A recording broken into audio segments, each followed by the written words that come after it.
Norway has increasingly become the scene for many crime dramas and fiction.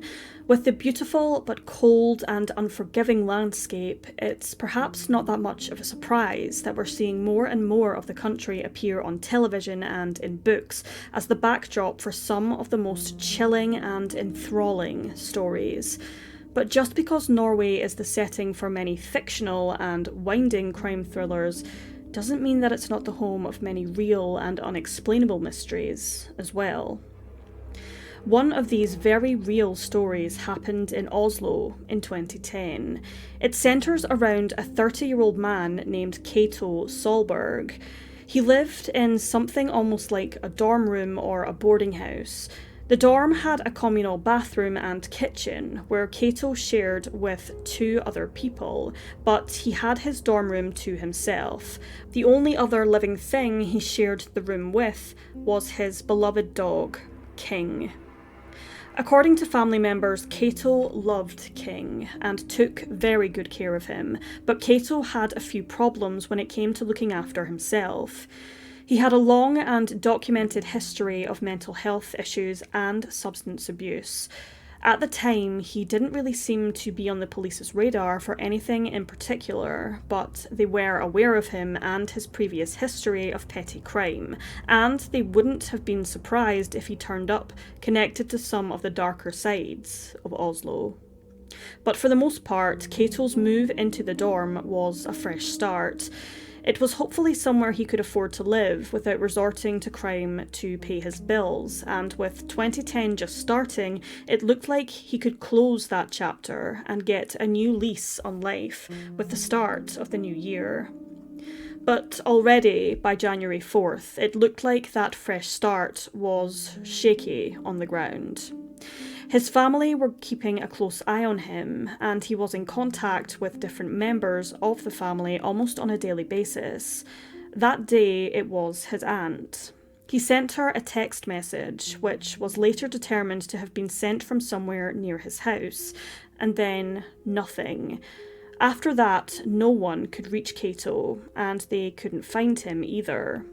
Running out of answers, Cato's family went by his house, but they were in for a horrifying surprise when they got into his room.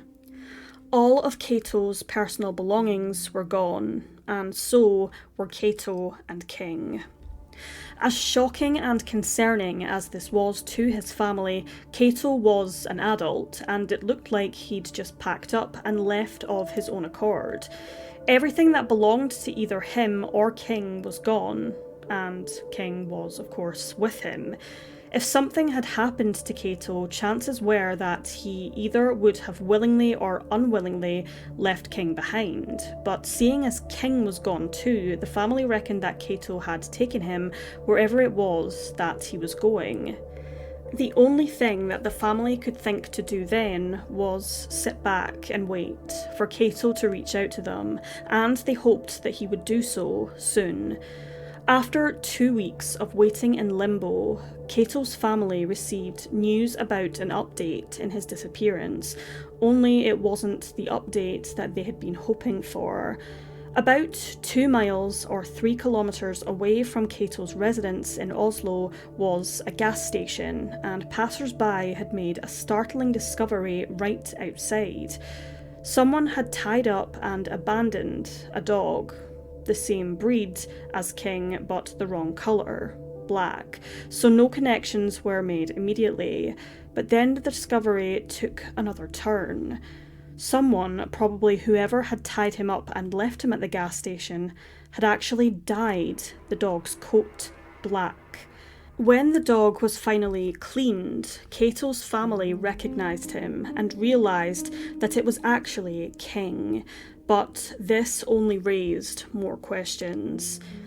Had Cato gone somewhere where he couldn't take King? Was he having a hard time looking after him now that they didn't have a home to go back to? Or was there something else going on? Had Cato left King somewhere where he knew that someone would find him and hoped that whoever did would look after him?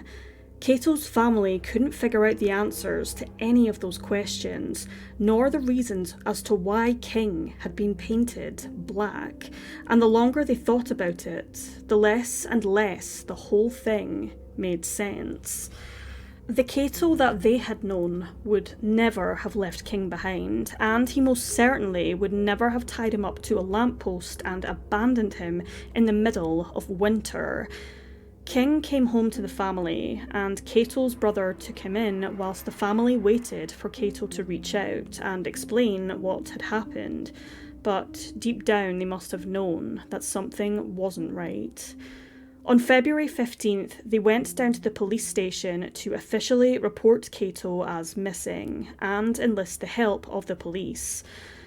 The police knew of Cato already, but they hadn't known that he was missing, and unfortunately, they didn't have very many answers to give Cato's family either.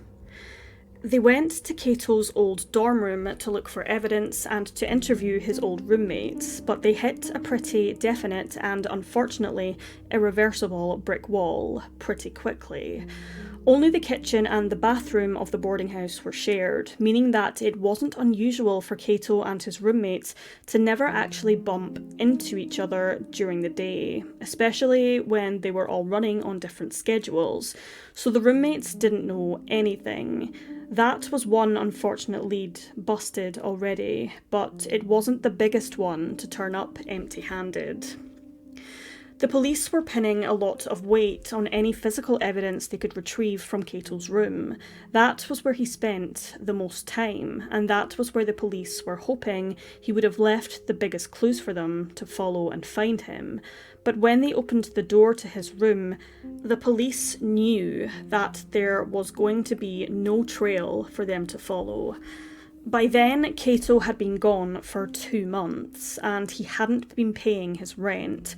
Instead of waiting for him to show up and pay his rent back, his landlord had reclaimed Cato's room and was getting it ready to rent out again. By the time the police were in there looking for evidence, the room had been painted, renovated, and completely cleaned. The police came back with absolutely nothing. That was one massive lead gone, and with no one around that had seen or even heard from Cato in months, his case quickly went cold. It was about another 2 months before it looked like there would be any movement in the case, and even then, it wasn't something that the police found themselves. A reward had been set, and the news spread that anyone who could provide any information that would help the police find Cato would receive a reward, and one person was looking to claim it. The unnamed person called Cato's mother and told her that they knew what had happened to him. Cato's mother took the call seriously and immediately passed the information on to the police, but instead of trying to contact this tip giver right away, it took the investigators months. In fact, it took them 7 months before they even started investigating who the caller may have been and what they may have known about Cato's disappearance. By then, the caller was long gone, and no one was able to track them down. With no direction, no information, and all of the physical evidence gone, with what could have potentially been an intentional covering of Cato's trail, the police had absolutely nothing. The only eyewitness they had who knew what had happened to Cato was King, and he couldn't exactly tell the investigators what he knew. Because of the information provided by his family, the investigators believed that Cato wouldn't have left King behind willingly, and if that is to be believed, chances were that something had happened to Cato. There was still a chance that Cato had fallen into drug abuse again, and had abandoned King whilst under the influence of some sort of substance, but that wouldn't explain why he tried to dye King's fur. That suggested that someone had intentionally tried to hide King's identity, maybe even hoping that the dog would be rescued and sent to a new home without anyone finding out who the dog was and who he'd belonged to in the first place. And if that's true, why would anyone do that unless they were trying to cover up the fact that King was Cato's and Cato was now missing? The police believed that it was possible that Cato's past had come back to haunt him. They believed that he was either forced out of his home by someone who wanted him gone, or he left of his own free will. After that, he was either killed, committed suicide, or went underground to avoid attention. And it was possible that he knew that keeping King by his side would make keeping out of sight much more difficult. But in September of 2010, someone calling themselves T to the O posted online what they knew about Cato and what had happened to him. Quote, "I have heard this man lies under the surface of the sea. Many people did not like him. A real piece of shit, I've heard. The dog survived, not him, because it's not animal abusers who have done this here. The man was an above-average criminal. He deserved it, I've heard, and end up under the water." The post, Google translated from Norwegian, suggests that Cato isn't coming back, and that King had been intentionally spared. Cato went missing in the winter, when many rivers and lakes are completely frozen in Norway, but the police kept an eye on bodies of water anyway, thinking that he might turn up there after his killer or killers had attempted to cover their tracks, or if he'd committed suicide. So far, they've found nothing, and with over 13 years between now and the time when Cato first went missing, no one has claimed to have seen him or heard from him. It's still possible he went underground. He might have ended up out in the wilderness on some sort of substance and exposed to the elements. He might have put himself in the water, or he might have been killed and ended up in the sea, just like the post claimed to have happened to him. The police didn't react to the post immediately, and by the time they asked the provider for information on the post and the IP address it had been posted from, the writer had deleted everything, and so had the provider.